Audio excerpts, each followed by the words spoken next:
काफ़ी दिनों बाद जो है हम नज़र आ रहे हैं यूट्यूब पे, आई नो, बट अच्छे क्वेश्चंस हैं, क्वेश्चंस करेंगे, आप अपने आप को आकलन भी कर पाएंगे अपना जो है कि कितने क्वेश्चंस आप सही कर पा रहे हैं, और कॉन्सेप्ट क्लैरिटी तो आएगी ही।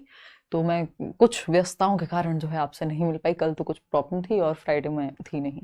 चलिए खैर मिलते हैं। अच्छा, इससे पहले मुझे याद आया कि इस थर्सडे मतलब इस फ्राइडे जो 18th ऑफ पहचानना है सिंपल आपको, है ना भाई। ये वाले क्वेश्चंस में करते क्या है हम, एमसीक्यू या ऑब्जेक्टिव टाइप क्वेश्चंस में हमारा काम रिकॉग्निशन ही तो होता है, रिकॉल थोड़ी करना है, सामने ही है जवाब, तो बस पहचानना है आपको सही जवाब। तो which of the following is a principle, फटाफट से चूज करो।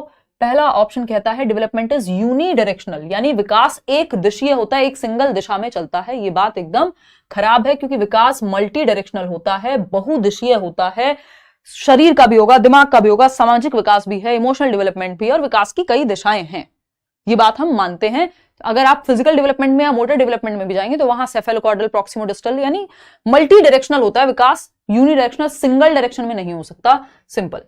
Development is a discontinuous process. देखो, जब तक पियाजे वाइगोस्की ना लिखा हो तब तक जो है डेवलपमेंट डिसकंटिन्यूअस नहीं कहलाएगा। डेवलपमेंट इज मतलब वाइगोस्की तो खैर डिसकंटिन्यूअस ही कॉन्टिन्यूअस ही मानेंगे और पियाजे डिसकंटिन्यूअस मानेंगे। तो अगर किसी स्पेसिफिक संदर्भ में नहीं पूछा तो आप डिसकंटिन्यूअस नहीं मानते नॉर्मल केस में। Development is different for different individuals, ये बात सही लग रही है, फिर भी फोर्थ ऑप्शन चेक करेंगे।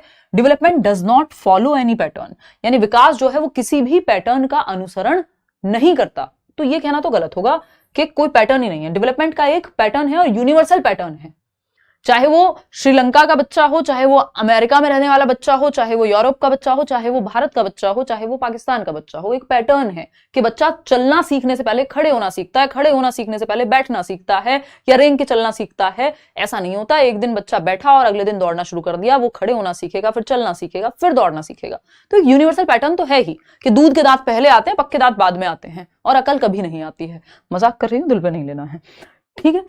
कुछ लोगों में देखा, मजाक की बात है, बिल्कुल इसको दिल पे नहीं लेना। देखो, अलग अलग व्यक्तियों का विकास अलग अलग होता है, यानी इंडिविजुअल डिफरेंसेस होते हैं। जरूरी नहीं है दो सेम एज के बच्चे हैं तो सारी चीजें उनमें सेम टाइम पे आ जाएं। एक बच्चा है जो जल्दी चलना शुरू कर देगा, दूसरा बच्चा है जो जल्दी बोलना शुरू कर देगा, अंतर पाया जाता है। बात सही है नहीं है? तो third option is the right answer over here. फिर आगे बढ़ेंगे क्वेश्चन नंबर 3 पर। फटाफट से बताइए, ये तो इतना रिपीटेटिव क्वेश्चन, मतलब रिपीटेडली पूछा जा चुका क्वेश्चन है, इतनी बार पूछा गया है ये क्वेश्चन अलग अलग तरीके से, जिसकी हद नहीं है। ईशा कह रही है कि ये क्लास रोज चलती है, कोशिश है मेरी रोज चलाने की, बट हो नहीं पा रही है रोज। इस बार भी थर्सडे फ्राइडे में दिल्ली में नहीं हूं, बट हाँ मंडे टू फ्राइडे रात को 9 बजे ये चल तो बहुत सालों से रही है, बट अभी पिछले 1-1.5 साल में जो है काफी इसमें ब्रेक्स आए हैं। लेकिन सीटेट तक आप मान सकते हैं कि अगले हफ्ते से मंडे टू फ्राइडे बिल्कुल कंटिन्यूअस चलाएंगे, ठीक।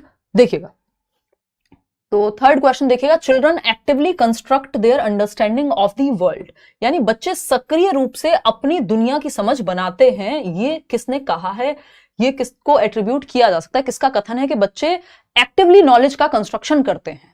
यानी जब वो कोई एक्टिविटी कर रहा है, कोई कुछ देख रहा है, कुछ करके देखेगा, किसी चीज को टच करेगा, फील करेगा, अपने सेंसेस से एक्टिविटी करके दुनिया की समझ बनाते हैं। पियाजे, वाइगोव्स्की, कोहलबर्ग, कौन? तो देखिए, ये क्वेश्चन कई तरीके से पूछा जा सकता है, मैं बताती हूं आपको। कोहलबर्ग का तो यहां लेना देना नहीं है, स्किनर का भी कोई लेना देना नहीं है, ये है कथन पियाजे का।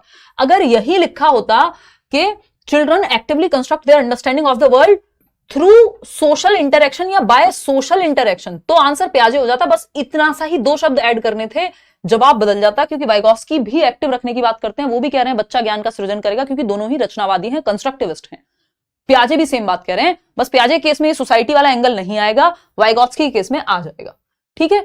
तो जो दुनिया की समझ है वो बच्चा कुछ ना कुछ एक्टिविटी करके, नन्हा वैज्ञानिक है, लिटिल साइंटिस्ट है बच्चा, ऐसा पियाजे कह रहे हैं।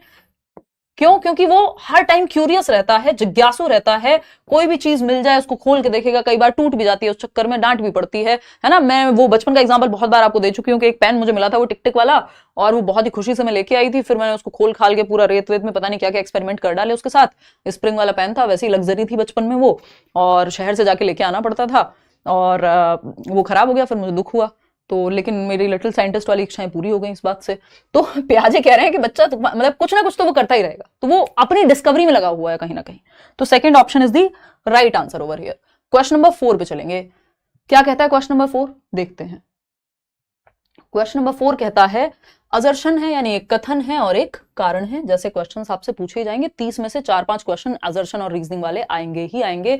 6-6 क्वेश्चन तक भी हो जा रहे हैं times. A child learns best when he or she is actively engaged in the learning process। यानी एक बच्चा सबसे बेहतर तब सीखता है जब वो सक्रिय रूप से ज्ञान के निर्माण में संलग्न होता है, यानी वो एक्टिव है, सो नहीं रहा है पीछे क्लास में, उसको भी इन्वॉल्व किया जाए जब। बात तो सही है, जहां बच्चा एक्टिव है वो बेस्ट ऑप्शन है, सिंपल बात। तो ये तो सही है, ट्रू है।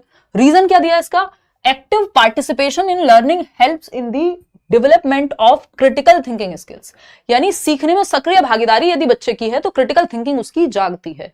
क्रिटिकल थिंकिंग क्या है? 21st सेंचुरी स्किल्स में इसको काउंट करते हैं। 21वीं शताब्दी के कुछ कौशल दिए हैं नेशनल एजुकेशन पॉलिसी में जो कि जरूरी है बच्चे में डेवलप करना। तो समालोचनात्मक चिंतन या आलोचनात्मक चिंतन, बेसिकली किसी चीज को आप हर एक पहलू से देख पाए, जस्ट मान ना ले कि झाड़ फूक हो गई तो सारी बीमारियां गायब हो गई, उसमें क्रिटिकल थिंकिंग आप नहीं लगा रहे, आप उसमें फिर थोड़ा अंधविश्वास भी लगा रहे हैं। ठीक, तो मतलब सबकी अपनी सोच हो सकती है, दैट्स व्हाट इट इज। तो ये क्या है? समालोचनात्मक चिंतन की जब हम बात करें तो हर एक पहलू से किसी चीज को देखना, क्रिटिकली उसको देखना, एविडेंस क्या है, कितने पहलू रिफ्लेक्ट करना किसी चीज पे, चिंतन मनन करना, लॉजिक देखना, ये सब आ जाएगा। तो ये बात भी सही है कि भैया अगर एक्टिवली बच्चा ज्ञान का सृजन करेगा तो वो किसी कंक्लूजन में पहुंचने से पहले हर एक पहलू को समझेगा।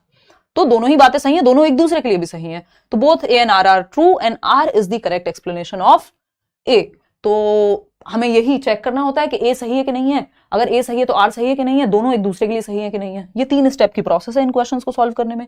एक और ऐसा ही सवाल है, फटाक से करके बता देना है, फिर आगे बढ़ेंगे।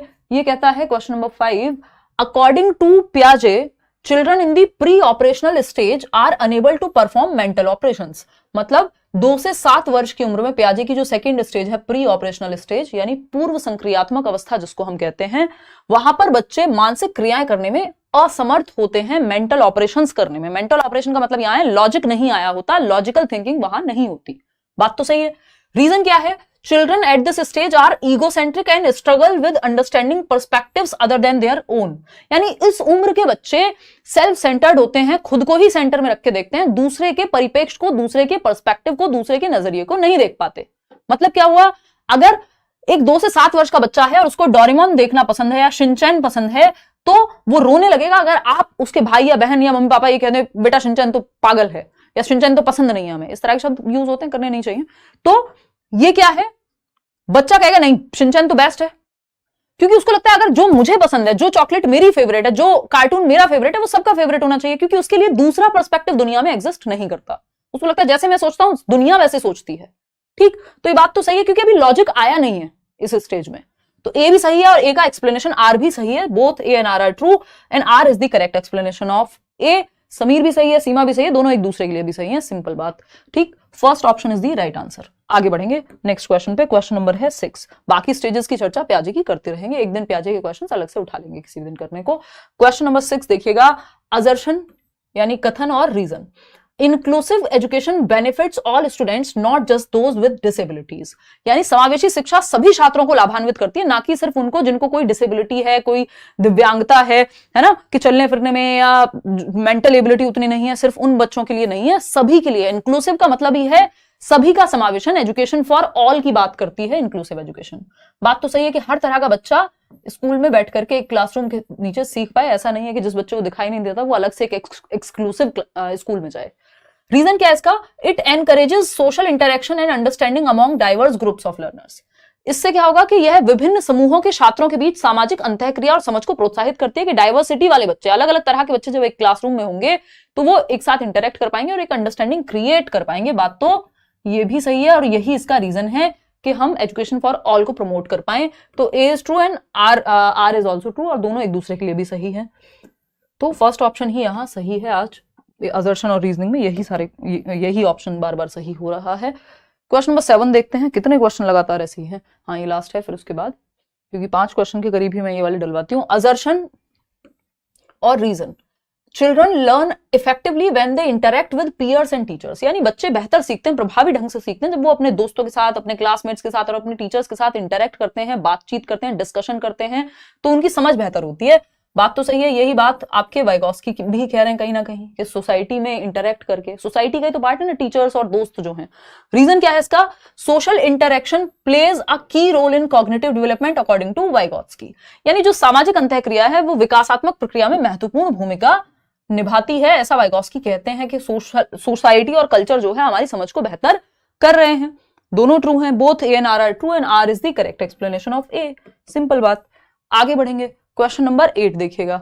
क्वेश्चन नंबर 8 पूछा जा चुका है पहले, प्रीवियस ईयर का एक क्वेश्चन है, क्योंकि हमें प्रीवियस ईयर भी थोड़े बहुत साथ में लेकर के चलने पड़ेंगे, क्योंकि रिपीट होते ही हैं ऑफ कोर्स, है ना। बाकी नए क्वेश्चंस तो लेके चल ही रहे हैं। क्वेश्चन नंबर 8 क्या कहता है फटाक से देखेंगे और बताएंगे। At what age do children generally begin to enjoy word play, jokes and riddles. यानी बच्चे आमतौर पर किस उम्र में शब्द खेल, चुटकुले और पहेलियों का आनंद लेना शुरू कर देते हैं?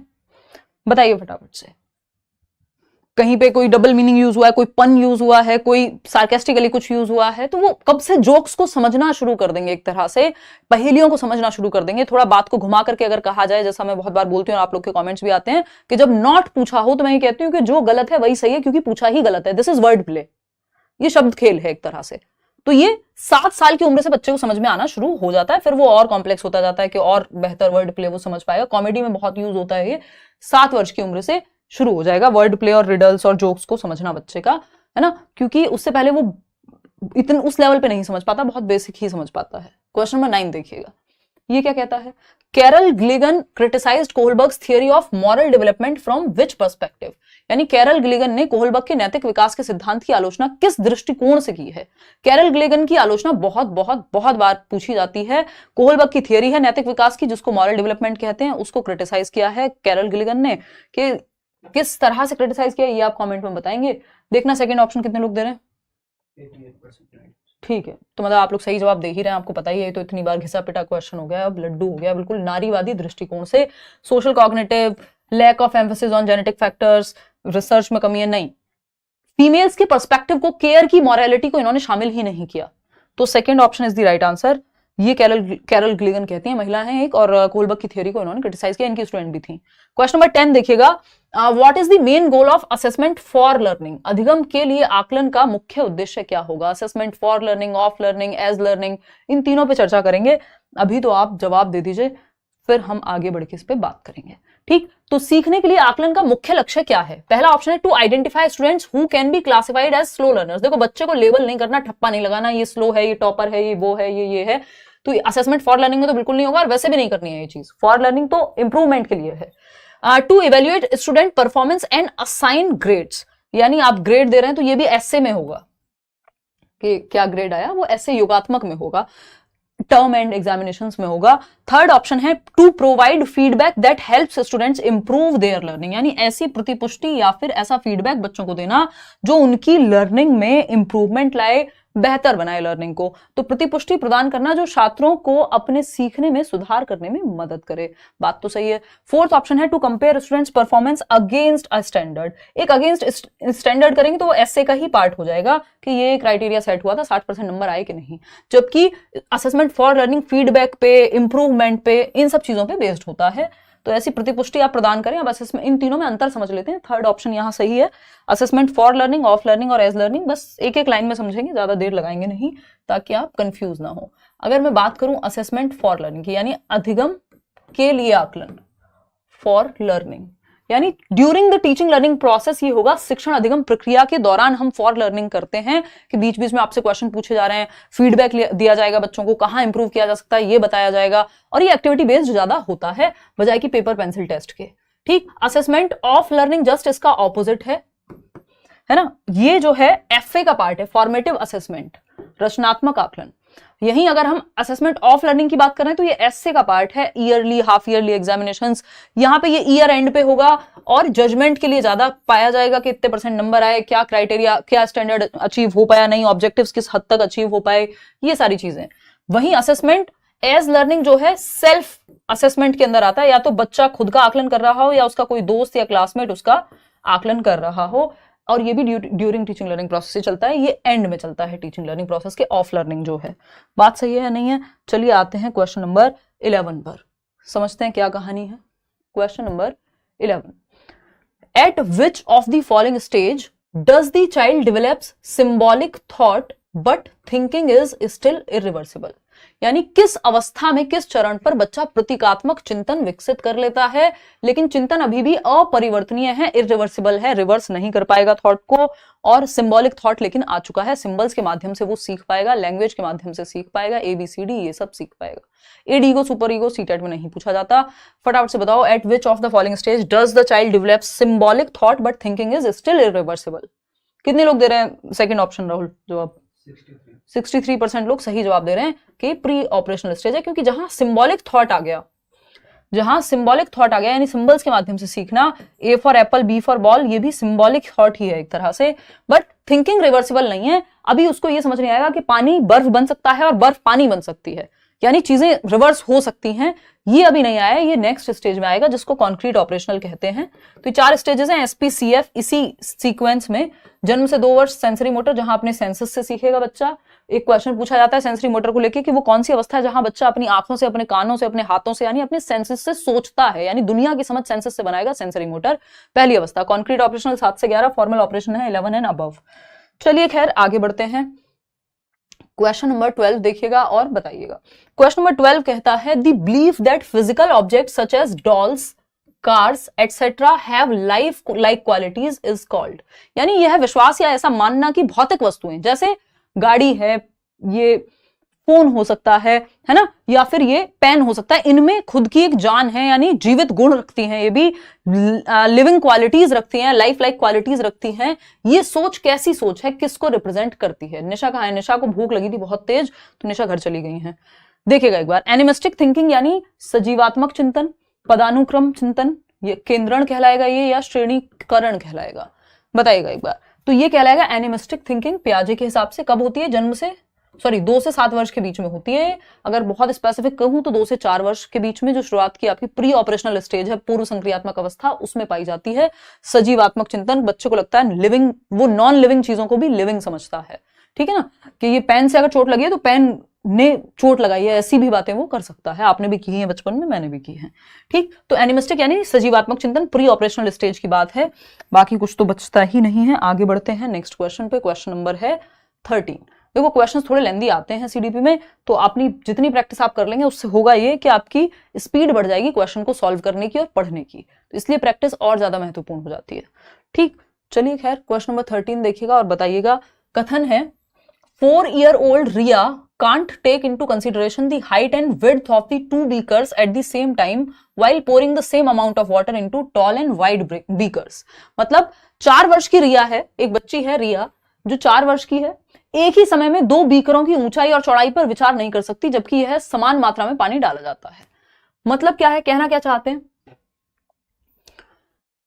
मतलब रिया जो है, 2 बीकर हैं, है ना, 2 बर्तन है, आप ये मान लीजिए, एक की लंबाई ज्यादा है, चौड़ाई कम है, दूसरा है जिसकी चौड़ाई ज्यादा है। अब दोनों में समान पानी डाला गया, मान लीजिए 200 ml 200 ml। पियाजे का एक्सपेरिमेंट है ये, बहुत ही फेमस। लेकिन रिया इस बात पे ध्यान नहीं दे पा रही कि हाइट और विड्थ बेशक अलग हैं, लेकिन क्वांटिटी तो सेम ही रहेगी। उसको लगता है या तो चौड़े बर्तन में ज्यादा पानी आ जाएगा, मतलब उसका ध्यान जो है दोनों चीजों पे नहीं जा पा रहा कि हाइट और विड्थ दोनों का ध्यान रख पाए वो। उसको बड़ा अगर पूछोगे एक बच्चे से जो 2 से 7 वर्ष की उम्र में, तो वो यही कहेगा कि जिसकी लंबाई ज्यादा है वो बड़ा है ना। जैसे हमें बचपन में लगता है जिसकी हाइट ज्यादा है जिस बच्चे की, वो बड़ा है एज में, ठीक, जबकि ऐसा हो जरूरी नहीं है। तो ये बात हो गई आपकी। रीजन क्या दिया है इसका? Riya is at pre operational stage of cognitive development as per पियाजे। बिल्कुल 2 से 7 वर्ष में ये चीज होती है, क्योंकि अभी लॉजिक उस तरह से नहीं आया, रिवर्सिबिलिटी नहीं आई, वो रिवर्स नहीं कर पा रही है थॉट को कि बेशक इस बर्तन की हाइट ज्यादा है बट उसकी विड्थ ज्यादा है, क्वांटिटी सेम रहेगी शेप और साइज चेंज होने पे भी। तो first option is the right answer over here. आगे बढ़ेंगे, क्वेश्चन नंबर 14 देखिएगा, ये क्या कहता है।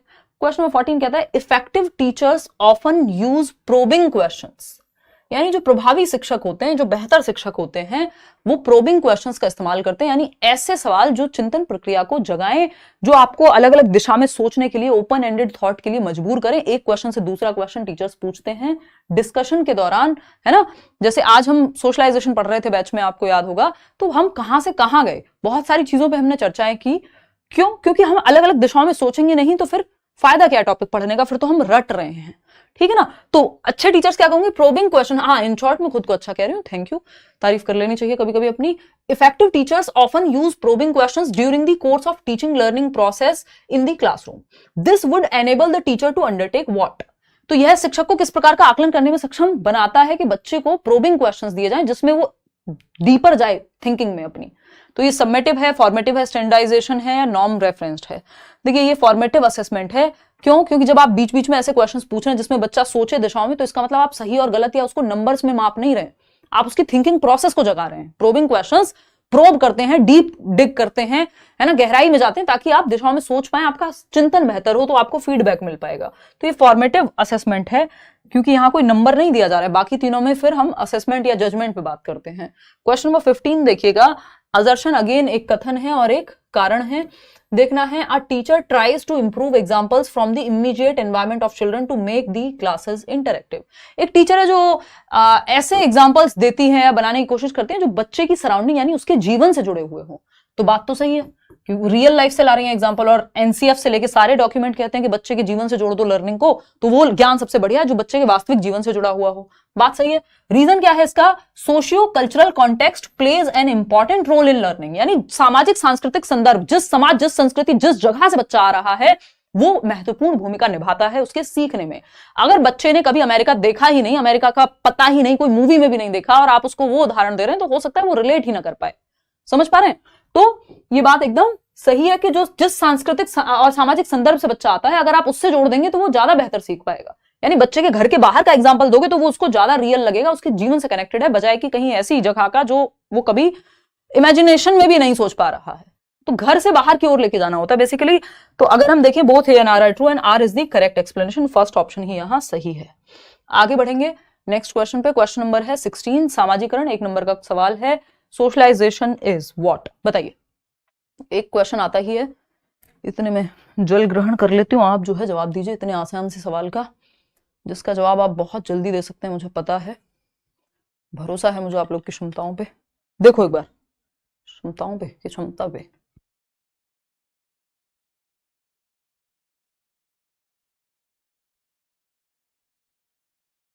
देखिएगा एक बार। तो अगर हम बात करें सामाजिकरण की, तो सामाजिकरण या socialisation is the rapport between teacher and taught. Teacher and taught का मतलब है यहाँ सीखने वाला बच्चा।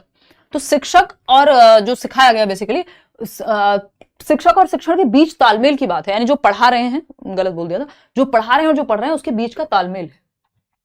Process of modernisation of society, adaptation of social norms या चेंज इन सोशल नॉर्म्स। तो मुख्य रूप से अगर हम देखें सामाजिकरण की परिभाषा में, तो समाज में अडेप्ट करना, एडजस्ट करना, नॉर्म्स को, वैल्यूज को, नियम कायदे कानून को समाज के समझना और ढलना उसके अकॉर्डिंग। लेकिन इसका मतलब ये बिल्कुल नहीं होता कि समाज की गलत चीजों के प्रति या कुछ भी जो भी हो रहा है हर चीज के प्रति ढल जाना सामाजिकरण है, ये बिल्कुल भी नहीं है, नहीं तो फिर समाज में कभी परिवर्तन आएगा नहीं। सामाजिकरण, सोशलाइजेशन एक प्रोसेस है, एक लाइफ लॉन्ग प्रोसेस है, कॉन्टिन्यूअस प्रोसेस है।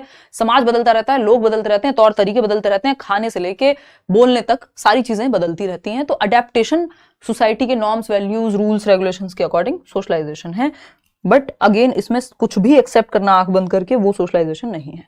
तो third option is the right answer. Question number 17 देखिएगा, विच of the following is not a characteristic of a learner centred classroom. निम्नलिखित में से कौन सी शिक्षार्थी केंद्रित कक्षा की विशेषता नहीं है, यानी जहां बच्चा सेंटर में, उसका उदाहरण नहीं है। फोकस ऑन टीचर्स अथॉरिटीज का मतलब है सिंपल, आपको ढूंढना है कि बच्चा सेंटर में कहां नहीं है। तो शिक्षक के अधिकार पर ध्यान देना या बच्चा जहां टीचर की अथॉरिटी है वो लर्नर सेंटर्ड क्लासरूम का उदाहरण है। एक्टिव पार्टिसिपेशन ऑफ स्टूडेंट्स, हाँ ये तो उदाहरण है क्योंकि बच्चा एक्टिव है। Emphasis on collaboration and cooperation, बच्चा सहयोग के माध्यम से सीख रहा है, एक दूसरे के साथ ग्रुप बना के, अच्छी बात है। Learning tailored to students needs, यानी अधिगम को ऐसा बनाया गया है कि वो बच्चों की आवश्यकताओं को सूट कर पाए। एक ही चीज गलत लग रही है कि फोकस ऑन टीचर्स अथॉरिटी, जहां टीचर की अथॉरिटी, टीचर के अधिकार पे बात जा रही है कि टीचर सब कुछ जो है वहां पे आधिपत्य जो है टीचर का ही है, टीचर के हिसाब से चीजें हो रही हैं, इसका मतलब वो चाइल्ड सेंटर्ड या लर्नर सेंटर्ड क्लासरूम का उदाहरण नहीं है, या इस बारे में सही नहीं है। और जो सही नहीं है वही सही है क्योंकि पूछा ही गलत है या सही नहीं है। सही है बात, तो first option is the right answer. Question number 18 देखिएगा, आज कुछ जो है ज्यादा ही असर्शन और रीजनिंग है, बट मैं 5 बोल रही थी पेपर में आते हैं, बट मैं कोशिश कर रही हूँ आजकल सेट में कि 10 के करीब क्वेश्चन असर्शन रीजनिंग के डलवा दिए जाए। देखिएगा assertion, continuous assessment is more effective than summative assessment in promoting student learning. यानी सतत आकलन या असेसमेंट फॉर लर्निंग कह सकते हो एक तरह से, at the end of the year, साल में एक बार आकलन करो, उससे अच्छा है सतत आकलन। कॉन्टिन्यूअस एंड कॉम्प्रिहेंसिव इवैल्यूएशन की जब हम बात करते हैं, सतत एवं व्यापक मूल्यांकन की, तो सतत इसलिए जरूरी है क्योंकि सिर्फ एंड में ही आप सिर्फ नंबर के लिए आकलन करेंगे, उससे बेहतर है कि कॉन्टिन्यूअस हो, समय समय पे बच्चे का आकलन होता रहे, सीखने के दौरान भी, ना कि बस सीखने के बाद ही। Continuous assessment provides regular feedback that helps students understand their learning progress and areas needing improvement. यानी जो निरंतर मूल्यांकन है वो सीखने की प्रक्रिया को नियमित करता है और समय समय पे आपको प्रतिपुष्टि मिलती रहती है, बच्चे ने कितनी प्रगति की, कहां सुधार की आवश्यकता है। दोनों ही बातें सही हैं और दोनों ही बातें एक दूसरे को के लिए भी सही हैं। तो third option is the right answer, A और आर दोनों सत्य हैं और आर ए का सही स्पष्टीकरण भी है। क्वेश्चन नंबर 19 देखिएगा, क्या कहता है भाई क्वेश्चन नंबर 19, ये कहता है are students believe in their ability to succeed in specific situations is known as. यानी एक बच्चे का ये विश्वास कि एक बच्चे का अपनी क्षमताओं में विश्वास, I students believe in their ability to succeed, कि यार मैं सक्सीड हो जाऊंगा अगर मैं सही से मेहनत करूं, या फिर मेरे अंदर वो क्षमता है, मेरे अंदर वो एबिलिटी है कि स्पेसिफिक सिचुएशन में कि ये काम तो मैं कर सकता हूं, है ना, कि बाइक यहां से निकल जाएगी, ये भी एक सेल्फ एफिकेसी है। ठीक, कि आप इतने नंबर ले आओगे या सीटेट क्रैक कर लोगे, ये स्पेसिफिक सिचुएशन की बात हो रही है। तो ये क्या है, आपका अपनी क्षमताओं में विश्वास है, इसको सेल्फ एफिकेसी कहते हैं, ना कि सेल्फ एस्टीम। सेल्फ एस्टीम कई लोग जवाब दे रहे होंगे, I know. Self esteem in general overall बात है कि लगभग हर एक चीज में आपका खुद पे भरोसा है, आपकी वैल्यूज, नॉर्म्स, ये वो फलाना ढिमकाना, ओवरऑल जो आपका भरोसा है खुद में या विश्वास है। सेल्फ एफिकेसी किसी एक टास्क को लेके आपका अपनी क्षमता में विश्वास, किसी एक काम को लेकर के, वो सेल्फ एफिकेसी है, जो बेंड्यूरा अपनी थियोरी में बात भी करते हैं। थियोरी आपको बहुत ज्यादा अलग से पढ़ने की जरूरत नहीं है सीटेट के लेवल पे बेंड्यूरा की। सेल्फ कॉन्सेप्ट है आप खुद को कैसे देख रहे हैं, सेल्फ अवेयरनेस, आप खुद को कितना जानते हैं, अपनी स्ट्रेंथ्स, अपनी वीकनेसेस को। तो self efficacy is the right जवाब हियर। चलो आ जाओ क्वेश्चन नंबर 20 देखना, फटाफट से बताओ। आप शादी कर लीजिए, बहुत टाइम हो गया। हाँ, आप मेरी बुआ बन जाओ, हैं? देखो एक बार, बहुत टाइम हो गया, ट्रेन छूट रही है कोई, जीवन में बस यही तो करना है। देखिए एक बार क्वेश्चन नंबर 20 देखिएगा, teaching strategy that involves breaking down information into manageable parts. बुआ भी नहीं पूछती है यार। देखो एक बार, teaching strategy that involves breaking down information into manageable parts and providing support until students can perform independently is known as. बताइए कि वह शिक्षण रणनीति जो जानकारी को प्रबंधनीय भागों में तोड़ने और छात्रों को स्वतंत्र रूप से प्रदर्शन करने तक समर्थन प्रदान करे। यानी आप इंफॉर्मेशन को ब्रेक डाउन कर रहे हो पार्ट्स में, ताकि चीजों को समझा जा सके। अगर कोई बड़ी प्रॉब्लम होती है, पार्ट्स में तोड़ करके तभी समझते हैं और फिर बच्चा प्रॉब्लम को सॉल्व कर पाएगा। तो ये क्या कहलाता है, जहां बच्चे को दिक्कत हो रही है, पार्ट्स में तोड़ दिया आपने, हेल्प कर दी, यानी टेम्परेरी हेल्प, स्कैफोल्डिंग ही तो कहेंगे, इसको मचा नहीं तो कहेंगे। डिस्कवरी लर्निंग में तो बच्चा खुद से खोज करेगा, यहाँ पे तो आकलन हो जाएगा, डायरेक्ट इंस्ट्रक्शन तो दिमाग में भर दोगे आप सीधा।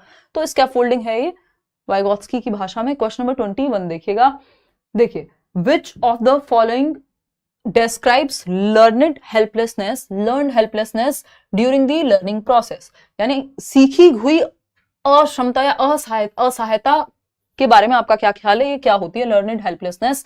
फर्स्ट ऑप्शन है students perceptions that their actions do not affect outcomes leading to a lack of effort.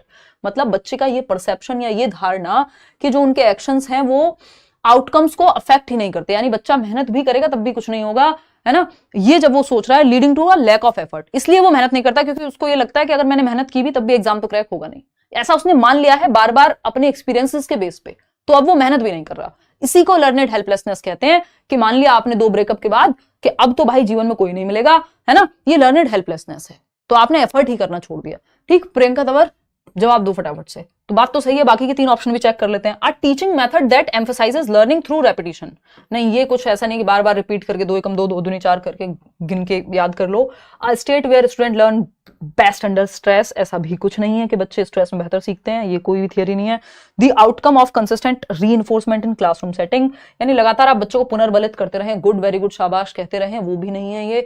ये सिंपल है, छात्रों की यह धारणा या ये मान लेना कि उनके क्रियाकलाप या उनकी एफर्ट्स, उनके प्रयासों से भी परिणाम में कोई परिवर्तन नहीं होगा, होना उन्हें फेल ही है, इसलिए वो मेहनत ही नहीं कर रहे हैं। इसको लर्नेड हेल्पलेसनेस कहते हैं, सीखी हुई असहायता। यानी आपने ये सीख लिया अपने प्रयास से, अपने प्रीवियस एक्सपीरियंस से कि दुनिया तो खराब ही है टाइप्स, या फिर लर्नेड हेल्पलेसनेस, यानी आप हेल्पलेस हो गए कि अब आप सीख ही नहीं पाएंगे, अब बेहतर हो ही नहीं पाएगा, पॉजिटिव रिजल्ट आएगा ही नहीं, इसलिए आप एफर्ट नहीं कर रहे, आपने ऐसा मान लिया है। तो first option is the right answer. Question number 22। Question number 22 क्या कहता है भाई? According to WHO, world health organisation के according, adolescence is of the age between what? बताइए। विश्व स्वास्थ्य संगठन के अनुसार किशोरों की आयु क्या है? ये बात जो है हम बहुत बार डिस्कस कर चुके हैं, फटाफट से बताइए। मैम रीड का बैच लेके आओ ना, बता देंगे आपको, आप कमेंट कर देना जितने लोगों को लग रहा है कि रीड का बैच अभी ले आए। According to WHO, adolescence is of the age between what? 9 to 19, 10 to 19, 13 to 19 या 11 to 19? फटाफट से बताओ, जल्दी से बताओ। मीनाक्षी कह रही है मत करना, कुछ नहीं रखा शादी में। देखो कितने लोग दुखी हैं शादियां कर करके, खुश भी हूं तो अपने घर रहे हैं। देखो एक बार, कितने कितना कितना भला सोचते हो यार आप लोग मेरा। हाँ देखो, 10 to 19 मीनाक्षी ने करके देख ली है, अब मीनाक्षी को पता है, इसलिए मीनाक्षी की बात मैंने मान ली है। सिंपल, आज के बाद कोई नहीं पूछेगा ऐसे सवाल।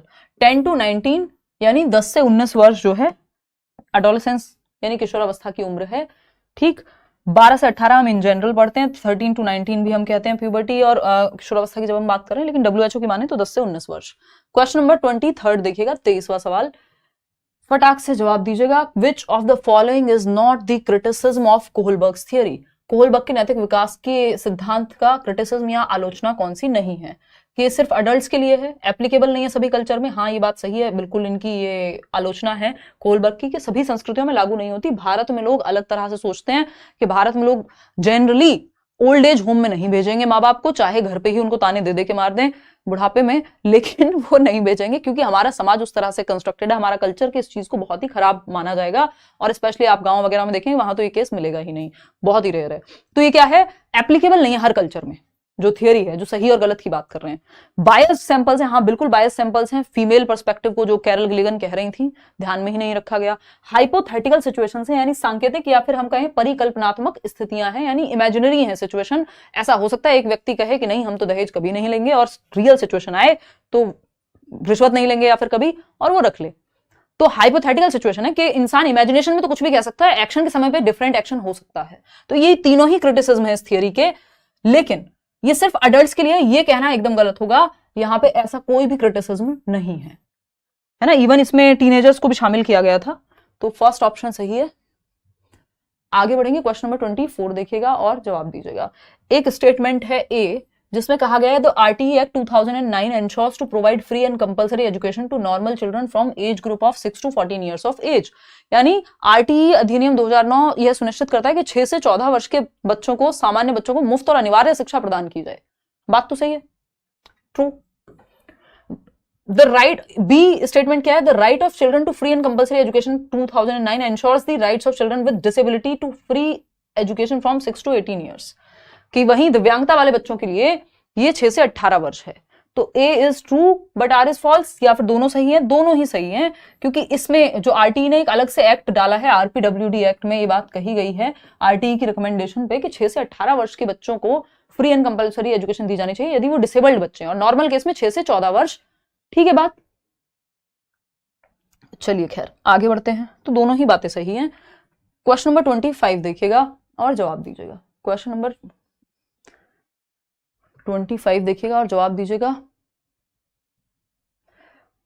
ये कहता है while participating in a sports competition in class, Tanuj tells his friends that he will participate in javelin throw and his sister can participate in jump ropes because she is a girl and girls can't throw javelin.